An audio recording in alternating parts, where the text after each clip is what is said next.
네, 티트렌드 박미영 컨설턴트와 함께합니다. 안녕하세요. 안녕하세요. 자, 오늘 준비한 내용은 어떤 거죠?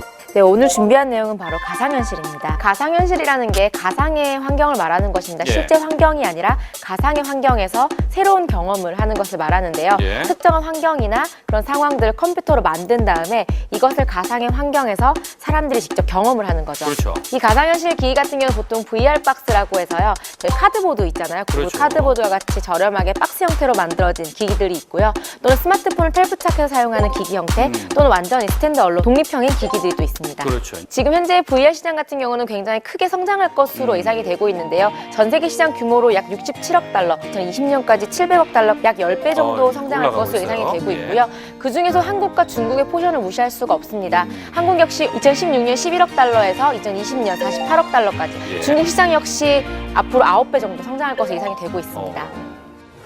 VR 시장에 대한 투자가 급증하고 있고 그만큼 예. 관심이 있다는 것을 보여주고 있는데요. 2015년에 AR과 VR 시장에 대한 투자 규모가 약 6.8억 달러 정도였는데요. 예. 2016년 1분기에만 약 11억 달러로 성장을 했습니다. 네. 뭐 지난 이제 MWC에서 뭐 저커버그도 막 이렇게 떠들고 다녔고 그죠? 네네. 그리고 뭐 삼성도 얘기하고 심지어 LG도 그 관련 기기를 냈단 말이에요. 네, 이미 VR 기기는 많이 나와 있습니다. 네. 근데 이뿐만 아니고 중국 사업자들도 무시할 수가 없습니다. 중국 사업자들도 굉장히 저렴하게 하지만 하드웨어 기기 성능은 어느 정도 수준에 다다른 상태이기 때문에요. 예, 무시할 수 없는 사업자들이라고 예상할 수 있습니다. 그렇군요. VR 기기들이 이렇게 다양하다는 것은 소비자들이 직접 체험할 수 있을 만한 그 정도 가격대까지 떨어졌다라고 이제 네, 볼 수가 있겠죠. 그렇기도 하고요. 기존에는 원래 이전까지는 계속 개발자용 키트로만 계속 예. 제공이 되어 왔습니다. 소비자들을 위한 그런 기기들이 올해는 많이 출시될 것으로 예상이 되면서 예. 대중화되는 원년이 될 것이라 예상되고 그러네요. 있습니다. 앞서 말씀드렸던 것처럼 올해는 소비자용 VR 헤드셋들이 많이 출시될 것으로 예상되기 때문에 예. 5,600만 대 정도의 VR 기기들이 판매될 것으로 예상이 되고 있고요. 스마트폰 기기 같은 경우는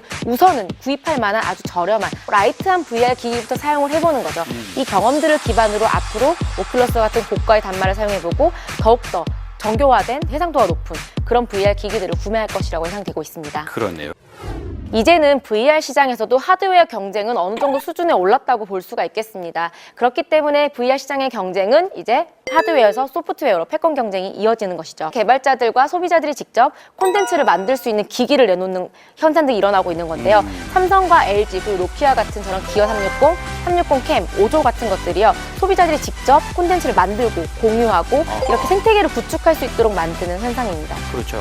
그 유튜브나 페이스북에도 보면 3인부터 영상을 올릴 수가 있어요. 네네. 지금 삼성 같은 경우는 기어 360으로 촬영한 것들을요. 예. 구글 스트리트뷰에 올릴 수도 있고 또 유튜브 360 채널에도 올릴 수가 있어요. 간단하고 쉽더라고요. 네. 약간 조금 뭐 이제 아무래도 변환 작업이 조금 시간이 걸리긴 했는데 전송 속도가 빨라짐에 따라서 더 많은 콘텐츠를 즐길 수 있게 될 것 같습니다. 그렇군요. 대표적으로 뭐 퀄컴이나 이렇게 지금 칩 만드는 회사들이 그 속도들 그것들을 줄이기 위해서 지금 저런 걸 하는 거 네, 아니겠어요? 전력 소비량도 줄일 수 있고요. 예. 퀄컴 같은 경우는 VR 전용의 소프트웨어 개발 키트 SDK로 공개를 하기도 했고요. 오큘러스나 모질라 등도 이렇게 내놓고 있습니다, SDK를. 그렇군요. 네, 최근에 이런 유튜브나 유쿠 같은 이런 사업자들, 스트리밍 사업자들도 이런 VR 시장에 대응을 하고 있거든요. 예. 이제는 비디오도 가상현실로 집에서 체험을 할 수가 있게 되는 거죠. 그렇죠. 조만간 방송사 또는 어떤 온라인 다른 콘텐츠에서 실시간으로 그 현장의 입체감을 느낄 수 있게 하는 그런 콘텐츠를 보실 수도 있을 것 같다는 생각이 네, 듭니다. 제가 최근에 흥미로웠던 것은요. 우울증 환자들이 가상현실 기기를 통해서 우울증 치료를 하기도 하고요.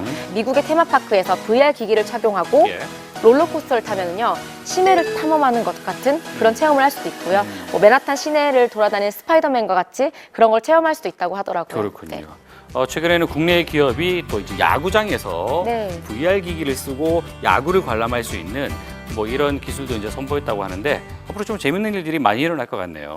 이렇게 VR 시장이 커지면서 IT 공룡들이 이 시장을 선점하기 위한 치열한 경쟁이 벌어지고 있습니다. 어느 회사가 준비하고 네, 있습니까? 대표적으로 사실 애플은 최근에 VR의 아버지라고 불리는 버지니아 공대 교수인 더그 보우만을 영입하기도 했고요. 시크릿팀이라고 해서 VR과 AR 기술만을 개발하는 팀을 또 구축하기도 했다고 하고요. 구글도 지금 카드보드는 시작일 뿐이라고 말을 하고 있거든요. 가지고 있는 콘텐츠가 많기 때문에 더욱더 다양한 경험들을 제공할 것이라고 얘기를 하고 있고요. 아마존 역시 잘 생각해보면 커머스도 하고 있고요. 다양한 콘텐츠도 제공을 하고 있고요.